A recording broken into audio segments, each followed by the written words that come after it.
West to the rest of the news, the water crisis in Flint, Michigan has shocked and appalled Americans from all walks of life, and for good reason, too. It's simply unacceptable that anyone living in a democracy, let alone the richest country on earth, should lose access to clean drinking water or risk poisoning their kids by doing something as simple as giving them a bath. But while the Flint disaster might be catching all the headlines, a similar crisis out in the American Southwest isn't drawing much attention at all. And it's been going on for decades. Could it be because the people affected are, by and large, Native Americans? Joining me now to answer this question and help explain America's other big water crisis is tribal rights attorney Tara Houska. Tara, welcome back. Thank you for having me. Great to have you with us. So some have said that the water crisis affecting the Native American communities in the West is worse than Flint, Michigan. What's the story? So the water crisis throughout Indian country really is something that is, well, as you said, undiscussed and kind of unnoticed, and it's been going on for centuries. Particularly with uranium mining, that's been happening since the 1950s. Cancer is, the leading people that have cancer are in the northern plains, and as a specific result of uranium mining, particularly lung cancer, the highest demographic in all the United States, and that's not being discussed. Really? We've got 30% of the Navajo Nation that doesn't have clean drinking water. This is an ongoing issue of open mines that are just left, and no one's cleaning them up. There's been efforts to try and remediate, and those efforts usually die in Congress, unfortunately. Wow. And meanwhile, although it's not totally apropos of this, but there's this huge movement to privatize even more federal lands, which will mean even more mines and more destruction of the land in and around Indian country, in that part of the country. Absolutely, and federal lands, we're pushing through, they're trying to push through legislation to keep it in the ground, right? Because they're looking at federal leasing.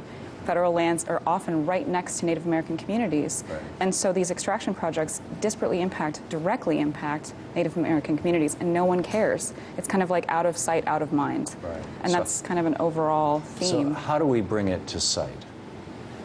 I think there are efforts, obviously there are grassroots efforts on the ground to, draw attention to these issues, but really, I'm hopeful that there will be a coalition of people of color to really, understand that the Flint, Michigan issue, it's a perfect example of the United States' disparate treatment of minority people and, not caring about our minority populations when we should, because, just simply because you're poor doesn't mean that you don't matter.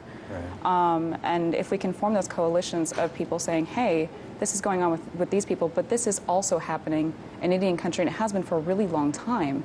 These are oppressed people we should recognize and, take care of, and address these issues. They're incredibly important issues. I hear commentators refer to, quote, communities of color or people of color, and then sometimes they'll even break it down and they'll say African Americans, Latinos, Asians, and usually they stop there. Sometimes they'll say Native Americans.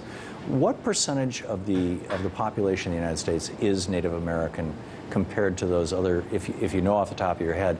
And has the genocide been so complete that accounts for some of the ignoring of what's going on, or is it more of the political structure that Native American communities, being on reservations, many of them, tend to be more isolated from at least the big news media centers? They're not outside New York and Washington, D.C., that kind of thing. I think it's a combination of factors, particularly education. So, in the United States, and, this is the population for Native Americans, right? Like, American Indians are from the United States. Over 87% of references in public schools to Native Americans are pre-1900s. After that, they don't learn anything about Native Americans. So in their minds, we don't exist. Wow. And then there's, you got sports mascots backing that concept up, that, right, we're still in headdresses living in, planes, that these people are not real people. And counter that with, they're 2% of the population. We're this tiny, little minority population. Most people don't know that we still exist. They don't know their treaty rights. They don't understand that we're living in cities, that we're living on reservations.